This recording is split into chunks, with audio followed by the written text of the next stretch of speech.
Donc je tiens à remercier Cécile Becker de m'avoir invitée à participer à cette journée.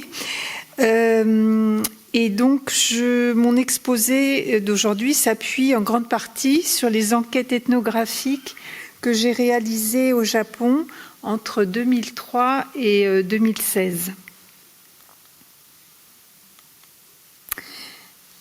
Alors tout d'abord le terme moxibustion qui n'est pas connu par tout le grand nombre de personnes. Donc c'est la contraction de deux termes de moxa et de combustion. Et moxa vient du japonais mogusa qui est lui-même la contraction de moeru et de kusa, donc qui veut dire brûler une herbe. Donc il y a un pléonasme parce qu'on dit deux fois combustion. Donc j'utiliserai, alors tout d'abord la moxibustion est utilisée en complément de l'acupuncture et vice-versa. Et j'utiliserai pour traduire le terme shinkyu japonais, j'utiliserai la traduction de l'anthropologue britannique Elisabeth Su qui utilise akumoxa et je trouve que ça passe très bien en français, donc je l'ai gardé. Et j'ai créé pour traduire le terme shinkyushi en japonais, akumoxa thérapeute, après avoir consulté l'Académie française. Donc la moxibustion est effectuée sur des points d'acupuncture. Elle peut être directe, comme vous voyez à droite. Ah, pardon. Voilà, donc ici vous avez un petit moxa et que l'on allume avec un bâton d'encens. Et ici vous avez un moxa que l'on brûle sur une aiguille d'acupuncture. Donc la matière première du moxa au Japon, ce sont les armoises. Donc au Japon, on utilise deux espèces, Artemisia princeps et Artemisia montana. En Corée du Sud, on utilise une autre espèce. Au Bhoutan, on utilise une autre plante encore. Donc là, je vous réfère à l'exposition. Donc j'ai préparé un petit logo que vous voyez, le petit logo rouge Expo pour vous référer à ce qui est exposé dans l'exposition. Donc voilà, donc ça c'est une planche d'herbier d'Artemisia princeps récoltée au Japon. Alors on a testé, à l'époque d'Edo, on a testé différentes plantes, d'autres espèces comme la bardane, la vigne, la pimprenelle. Et en fait, ça a été très rapidement abandonné parce que ça provoquait des brûlures, de graves brûlures. Donc voilà. Donc on reste à l'armoise. Donc fabriquer un moxa, ça consiste à séparer l'indument du reste de la feuille d'armoise. Donc vous voyez sur la photo de gauche le revers d'une feuille et vous voyez que l'indument, ça veut dire réseau pileux, qui ressemble un peu, quand on regarde au microscope, à une toile d'araignée. Donc c'est vraiment un réseau, ce ne sont pas des poils, enfin ce ne sont pas des poils isolés si vous voulez, c'est vraiment un réseau. Et donc, on fait subir différentes étapes et on arrive à ce que vous avez à droite ici. Donc, ce réseau pileux, ici, c'est l'indument. Ici, vous avez un moxa de qualité supérieure qui représente 3 à 5% de la matière première séchée. Donc, la fabrication... Donc voici les différentes étapes. Ici, vous avez des meules de pierre, donc on peut utiliser plusieurs meules. Et ensuite des blutoirs. Donc un blutoir, c'est une sorte de tamis en fait. Il y a différents types de blutoirs et on arrive à la fin à avoir uniquement l'indument et à séparer. Donc le moxa, ce n'est pas de la poudre. Si c'était de la poudre, on ne pourrait pas le modeler et lui donner une certaine forme. C'est vraiment un réseau. Si vous voulez, après l'intervention de ma collègue. Si vous voulez venir, je pourrais vous montrer, vous pourrez toucher et voir à quoi ça ressemble. Donc voici la vitrine de Moxibustion qui est dans la partie avec la peinture marron.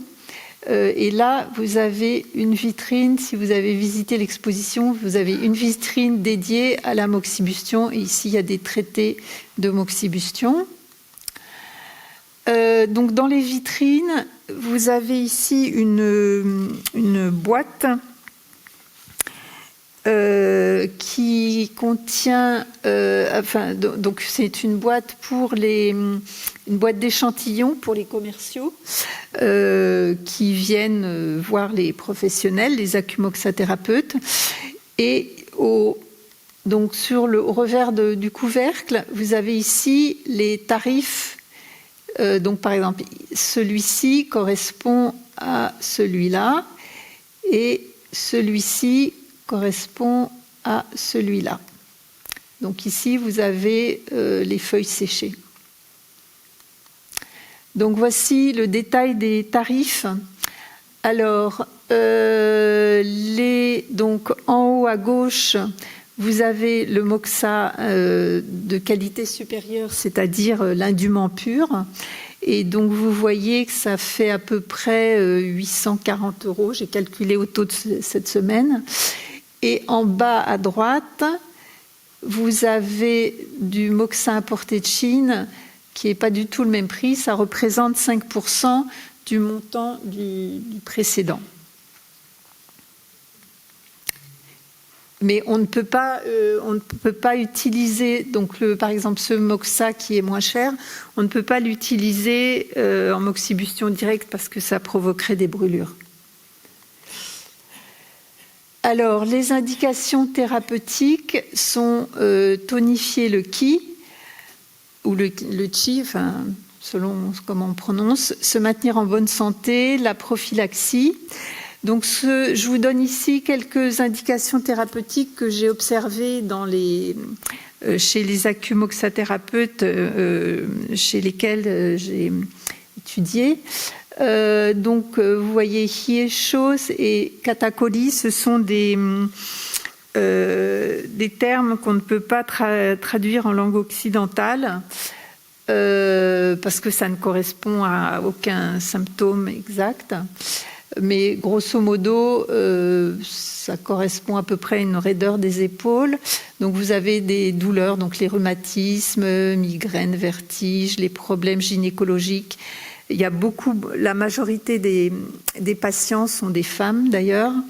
Les problèmes cardiovasculaires, problèmes nerveux, problèmes ORL, digestifs, hémorroïdes, etc. C'est aussi utilisé pour les chimios, pour limiter les effets secondaires.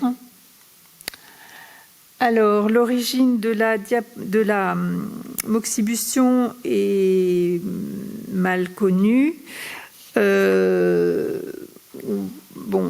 Cela vient probablement, en l'état des connaissances, ça vient de Chine. Et vous avez ici le premier ouvrage qui la mentionne.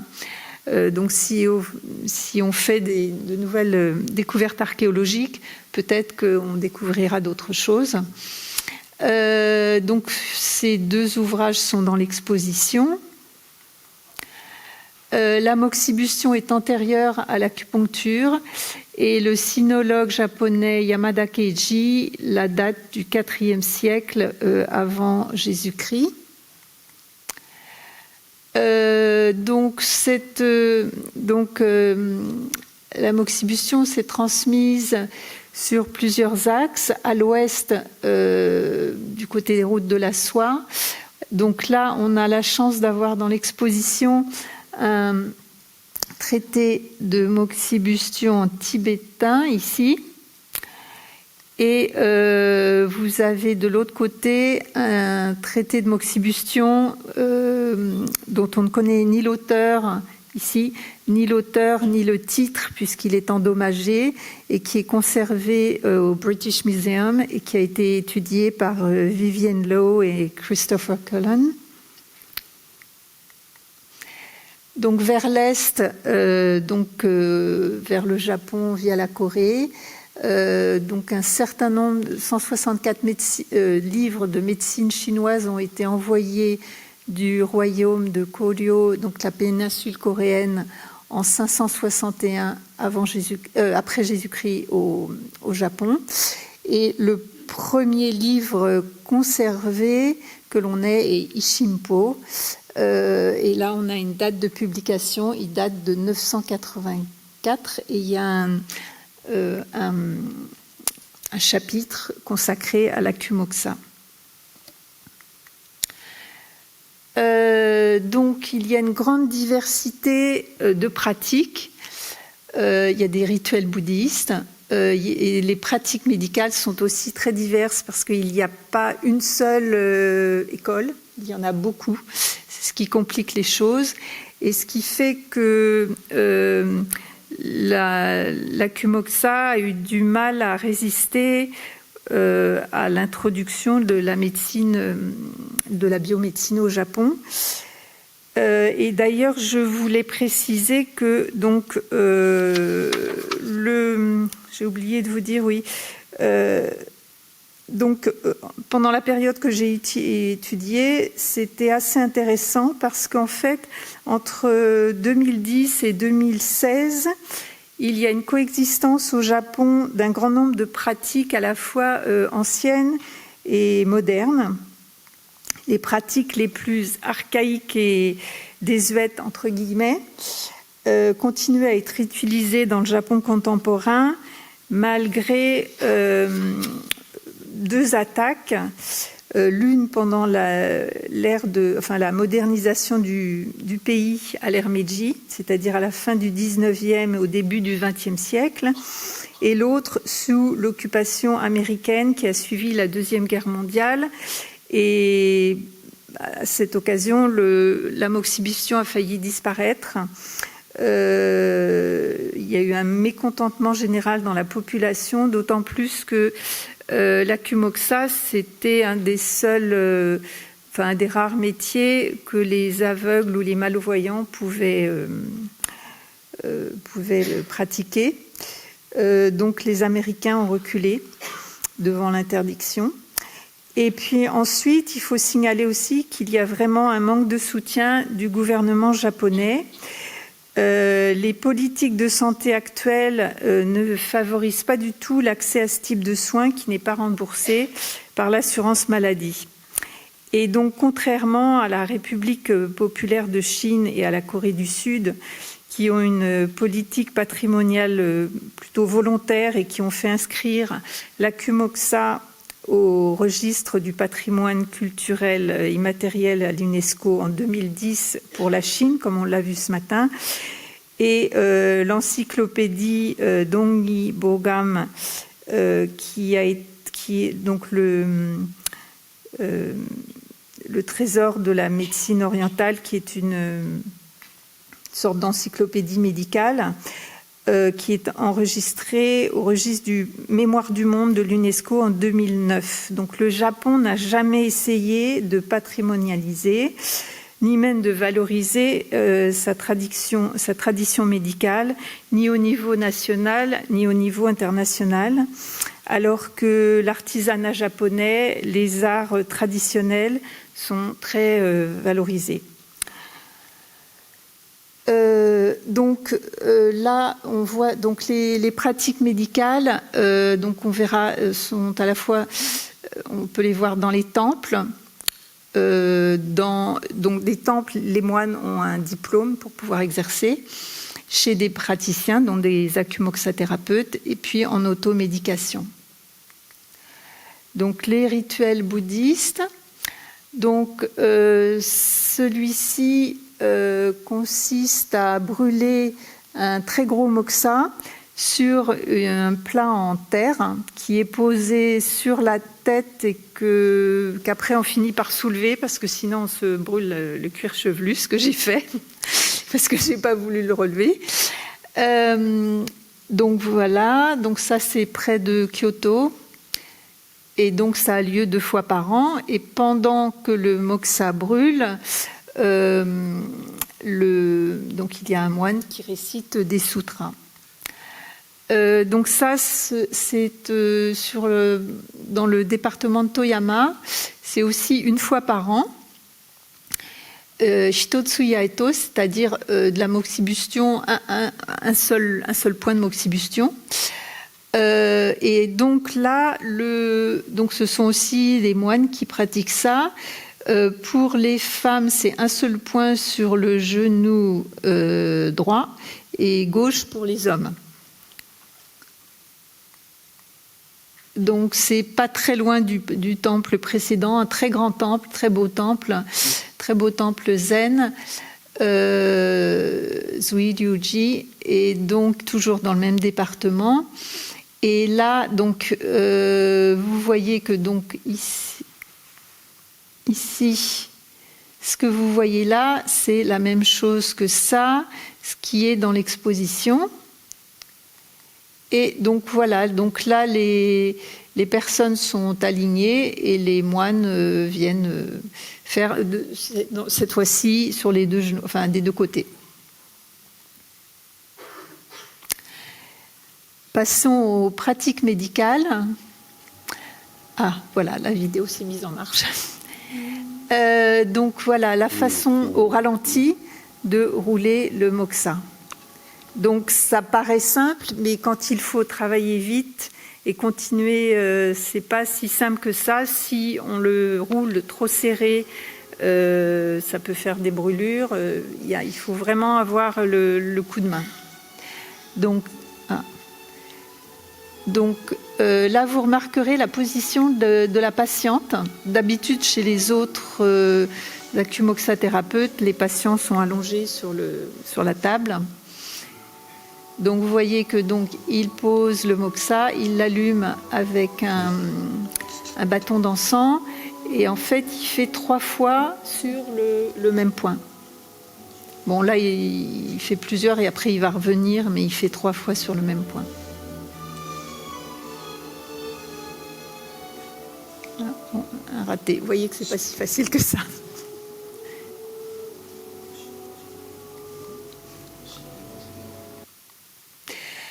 Alors, on va parler de la brûlure, qui est évidemment le point qui pose problème. Alors ici, vous avez une scène de moxibustion qui se passe en Chine au XIIe siècle. C'est une peinture qui est conservée à Taipei. Et vous voyez qu'il y a, alors je vais vous montrer après une copie moderne pour comprendre mieux la scène. Donc vous avez ici le patient, et après il y a 2 autres personnes qui maintiennent les bras et les jambes du patient et une personne qui applique ici le moxa. Donc voilà une peinture, voilà une copie qui permet de mieux comprendre la scène. Donc vous voyez que ça a l'air vraiment très chaud. Et là, on voit que le moxa est appliqué. Attendez. Le moxa est appliqué avec des baguettes, comme c'était le cas à l'époque d'Edo au Japon. Alors ça, c'est une photo que j'ai prise quelques minutes après la combustion. Le patient n'a pas voulu que je voie son visage et pas voulu que j'assiste, donc j'étais de l'autre côté de la porte, mais bon, avec des portes en papier. Donc ça, c'est une technique très ancienne qui correspond un peu à ce que vous avez vu tout à l'heure, qui s'appelle Dano-kyu et qui n'est plus enseignée. Mais c'est une photo de 2014. Donc vous voyez qu'en 2014, il y avait encore. J'ai eu la chance d'arriver le jour où il a téléphoné. J'étais chez cet acumoxathérapeute et quelqu'un a téléphoné. Il lui a dit: est-ce que je peux venir maintenant? Elle m'a dit: vous avez de la chance. Donc là, c'est très très chaud. Et donc après, on met donc ce que vous voyez ici, le moxa que vous voyez là, attendez, celui-là a été roulé par la même personne que celle qui a fait le soin précédent. Et donc après, donc vous voyez que ici, il est posé sur un pansement. Enfin, c'est dans les vitrines, on a fait ça comme ça parce que c'était plus facile. Donc après, on utilise ce type de pansement avec ce type d'onguent. Et donc il faut le changer 2 fois par jour pendant 1 mois afin de faire suinter. C'est comme un tulle gras. Et le but, c'est pas que ça cicatrise tout de suite, mais qu'on fasse suinter des humeurs pour faire sortir ce qu'ils m'ont dit, le mal. Alors, je vais vous montrer quelques reproductions de l'époque d'Edo. Alors, d'abord, ici, vous avez dans l'exposition le livre « L'histoire naturelle du Japon » de Kempfer, qui était, donc, vous voyez, à la fin du XVIIe siècle. Donc, ici, voici une citation de Kempfer. « J'ai vu, dis-je, dans les personnes des 2 sexes, le dos si plein d'escarres et de marques d'ulcères qu'on croirait aller voir qu'ils ont été fouettés cruellement. Et j'ai vu souvent jusqu'à de jeunes garçons souffrir qu'on leur appliquât le feu sur divers endroits du corps sans montrer aucun sentiment de douleur. » Donc ici, donc, une scène de ukiyo-e, le détail, donc vous voyez que doit être quand même assez chaud. Sur sur l'estampe, il y avait marqué « ça a l'air chaud ». Ici, une scène gravée par Aimé Imbert, qui était au Japon au début de l'ère Meiji, 1870. Ça, c'est une des rares photos de début Meiji. Donc, vous voyez toujours la même chose. Pardon.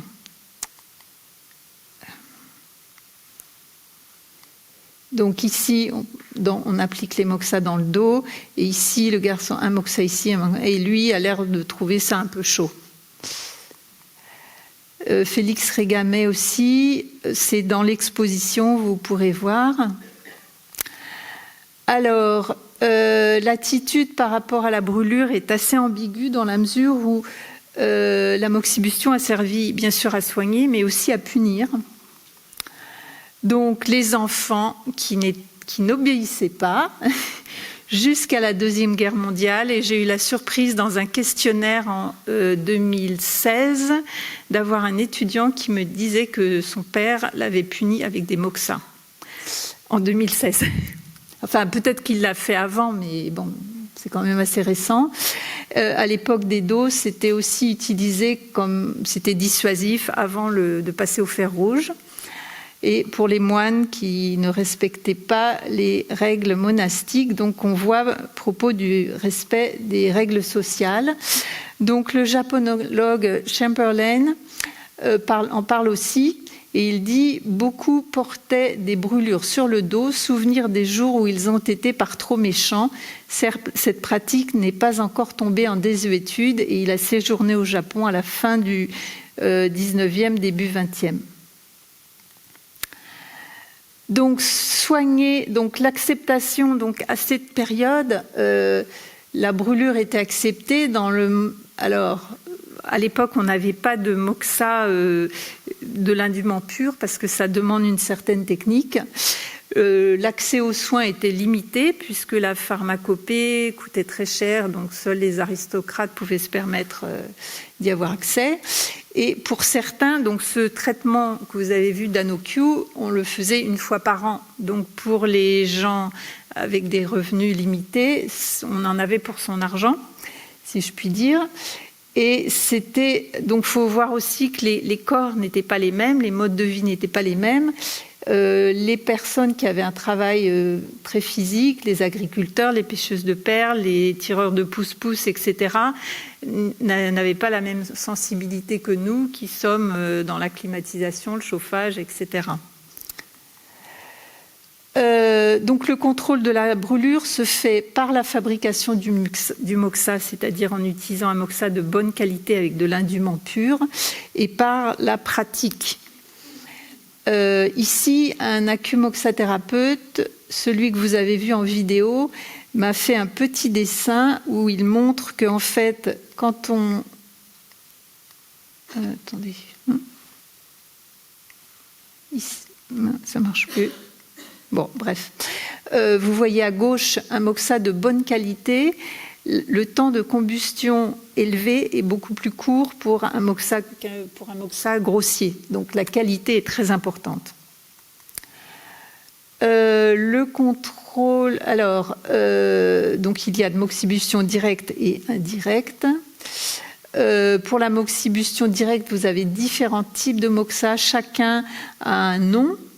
Il y a une façon de rouler, vous voyez que les températures sont différentes. Et quand on arrive à un grain de riz, c'est déjà très chaud. Hein. Alors, vous avez les petits moxa tout fins. D'ailleurs, c'était très difficile à prendre en photo parce que c'est très fin. Filiforme, Shijo.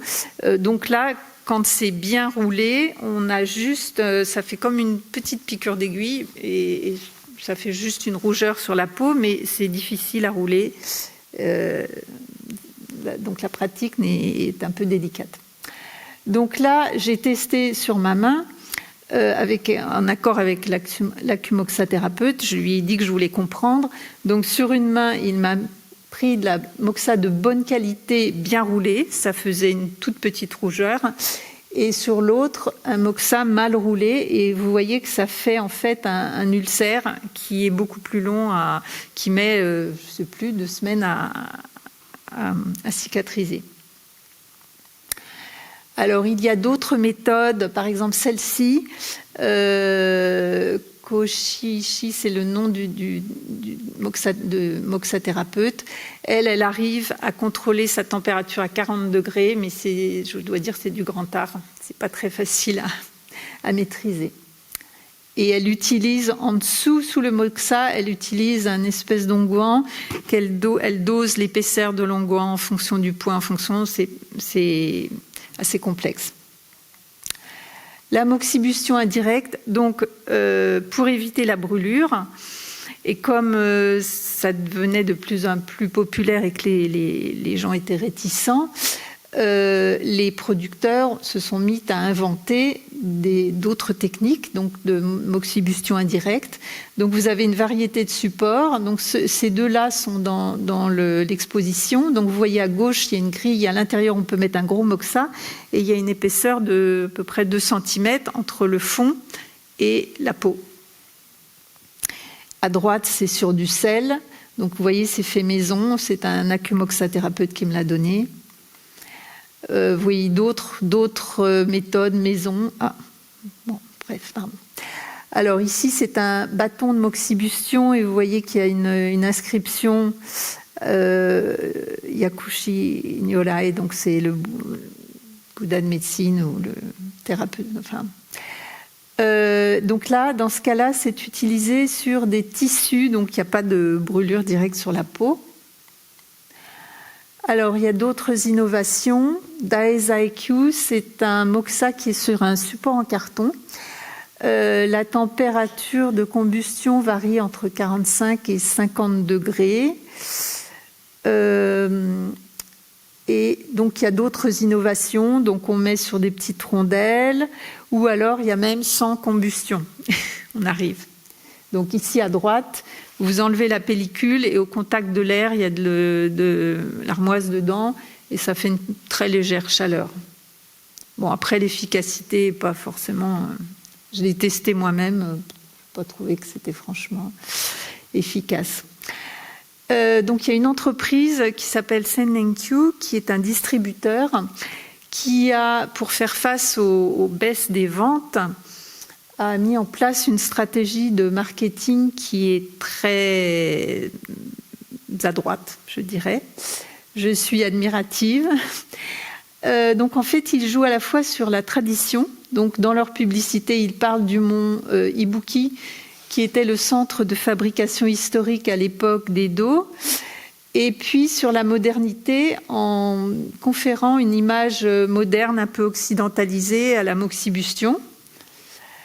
Et donc vous voyez ici le mont Ibuki. Donc à gauche, c'est une publicité. Et ici, c'était le centre à l'époque où il y avait dans ce village plus de 26 producteurs de moxa. Et donc cette boutique existe toujours. Donc ils font ces petits moxas sur une rondelle de carton et ils mélangent avec l'idée de aromathérapie, c'est-à-dire qu'à l'intérieur... Pourquoi ça ? Ah si, ça marche. À l'intérieur, vous voyez ici, il y a un morceau de bâton d'encens, ce qui leur permet de vendre ça avec des parfums. Donc ils utilisent des noms français, bouquet, fruits, encens, thé vert. Donc ça fait beaucoup plus chic et ça fait pas ringard parce que quand j'ai fait des questionnaires auprès d'étudiants et de jeunes et tout le monde me disait ouais c'est ringard, c'est un truc de vieux. Enfin bon voilà. Donc quand vous avez sur les boîtes de jolies boîtes avec bouquet, fruits, encens, thé vert, c'est pas la même chose. Alors, ils ont de jolis emballages. Donc, j'ai vu que cette année, je suis passée au mois d'avril. Donc, ici, ils ont de nouveaux emballages avec des chats. Donc, fruits, vous voyez toujours fruits, encens, bouquet et vert. Ils ont même mis au point des moxas sans fumée. C'est-à-dire que ce sont des cendres d'armoise. Et donc, il n'y a pas vraiment de fumée. Donc là, vous voyez que c'est Aroma Q, donc avec l'aromathérapie. Donc ici, je crois que c'est parfumé à la rose. Ici, ils utilisent des photos de vedettes. Enfin bref, les emballages, même les emballages, les petits sacs sont très jolis. Donc il y a une occidentalisation de cette tradition par le vocabulaire. Donc vous voyez ici un mélange avec donc le français comme on a déjà vu et l'anglais let's OQ, ça veut dire faisons de la moxibustion. Et aussi il y a eu un compte Facebook qui a été créé qui s'appelle OQ Joshi et donc il a été créé en 2011 et donc vous voyez que ici en 2013 il y avait 1290 j'aime et aujourd'hui vous voyez en 2023, c'est-à-dire 10 ans plus tard, il y en a beaucoup plus.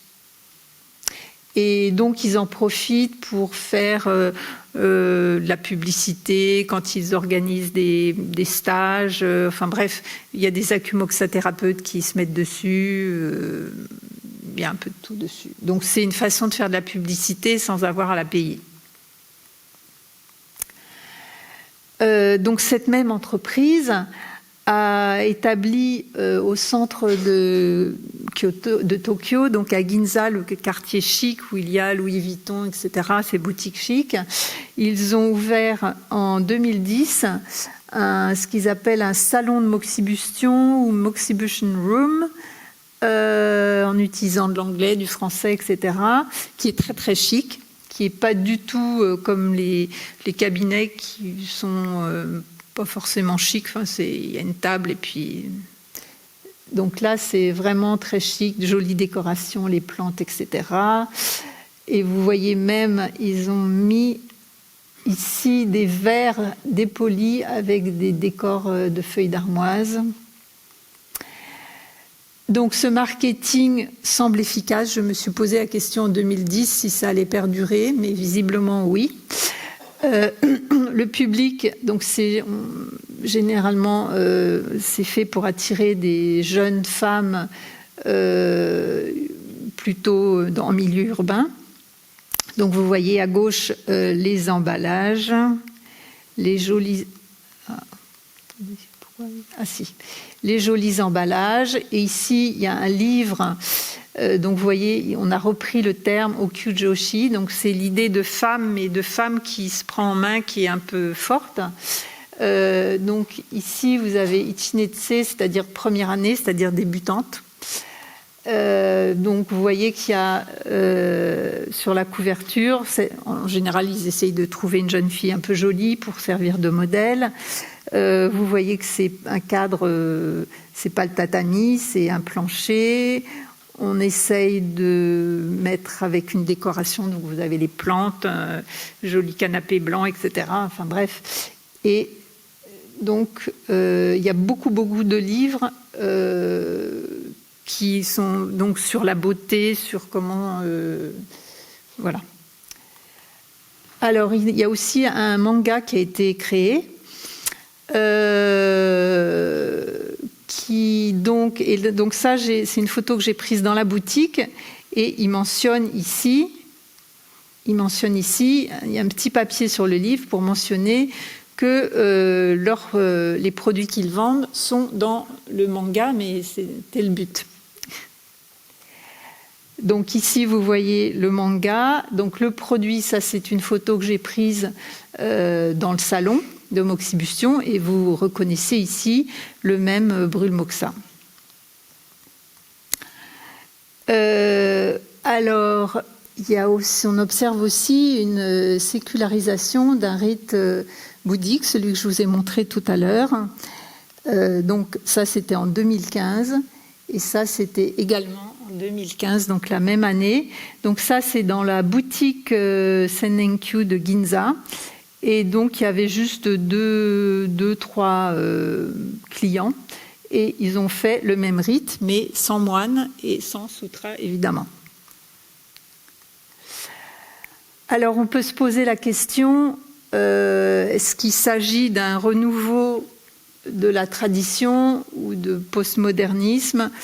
Il me semble que ce phénomène, donc c'est possible dans la mesure où les jeunes générations sont coupées des traditions bouddhiques, c'est-à-dire que quand on leur parle de Horokukyu, personne ne sait ce que c'est. Et la moxibustion, chez les jeunes, beaucoup n'ont ni vu ni ne connaissent personne qui est utilisé. Donc on peut recréer quelque chose de nouveau à partir du moment où il y a une perte de connaissance.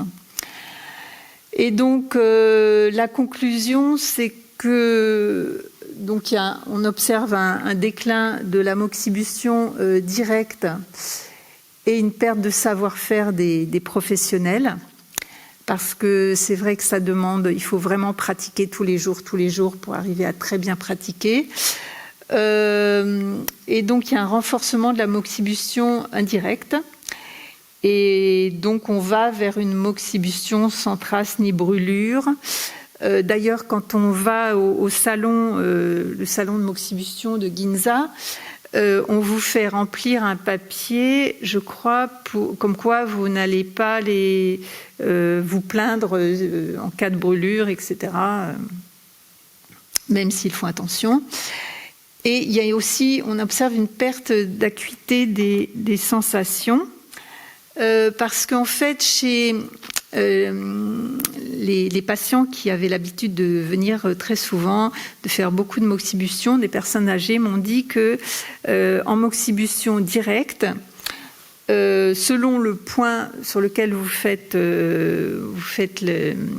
brûler le moxa, la sensation n'est pas la même. Par exemple, je me souviens d'une dame qui avait un problème de genou, et donc elle est venue tous les jours pendant 3 mois. Elle est venue dans un temple jusqu'à ce qu'elle puisse remarcher.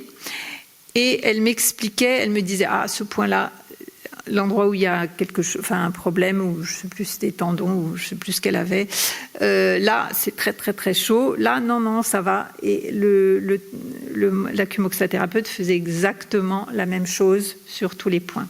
Donc, ça permet ça permet au patient de connaître son état de santé en fonction de la façon dont ça brûle. Et même ceux qui pratiquent beaucoup vous disent, en fonction de la combustion, ils observent la combustion, et la façon dont le moxa brûle lui permet de déterminer si ça a eu un impact, si c'est bien, pas bien, etc. Donc ce genre de choses, ça demande de pratiquer beaucoup, et ça demande de pratiquer en moxibustion directe. Si vous passez en indirect, les sensations sont plus floues et c'est plus difficile. Alors là, je voulais citer un acumoxathérapeute, je lui avais posé la question de la brûlure. Et donc, il m'a dit, je vais réfléchir, je vais vous envoyer ça par mail. Et donc, il m'a renvoyé un long texte que je n'ai pas traduit, mais en fait, en bref, ça voulait dire l'amoxibustion indirecte agit sur le système nerveux autonome.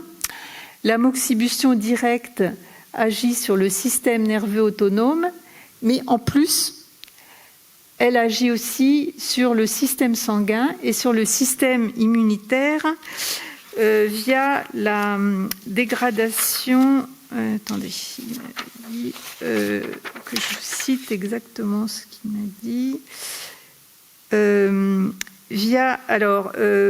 Grâce aux composants chimiques et aux composés huileux d'Emoxa, et aussi grâce à la transformation des protéines de la peau engendrées par la brûlure. Donc, sachant que ce monsieur brûle le moins possible, lui non plus. Donc, en fait, les corps, enfin, ce que m'ont dit, donc, même si c'est efficace, certains m'ont dit, mais les corps ont changé. L'attente des patients n'est plus la même, donc même si la brûlure est efficace, on ne peut pas le faire dans la mesure où on n'est plus en accord avec eux. Il faut qu'ils acceptent, on ne peut pas aller contre eux et les brûler de force. Donc voilà, les corps changent, les perceptions aussi. Alors, à l'avenir, on peut se poser des questions. Certains m'ont dit peut-être que la moxibustion peut disparaître. Bon, pour l'instant, visiblement, là, je suis repassée à la boutique Sennenkyu. Visiblement, tout marche bien. Donc, peut-être qu'elle survivra d'une façon différente. Et donc, voilà. Donc, alors, avec le Covid, je ne sais pas trop ce qui s'est passé. Un acumoxathérapeute m'a dit que pendant la pandémie, il y avait une baisse de 20% du chiffre d'affaires, en fait, mais que maintenant, c'était redevenu comme avant. Donc, je ne sais pas si depuis toutes les pratiques anciennes, si elles ont disparu dans le tourbillon du Covid ou pas, je ne sais pas du tout. Mais en tout cas, en 2010, c'était très intéressant, autour de 2010, parce qu'en fait, il y avait une coexistence de toutes les pratiques, des plus violentes, entre guillemets, aux plus nouvelles et peut-être postmodernes. Alors, si vous souhaitez, j'ai apporté des moxa. Si vous souhaitez, après l'intervention de ma collègue, si vous souhaitez regarder, vous pourrez passer si vous souhaitez voir de visu et toucher. Merci beaucoup.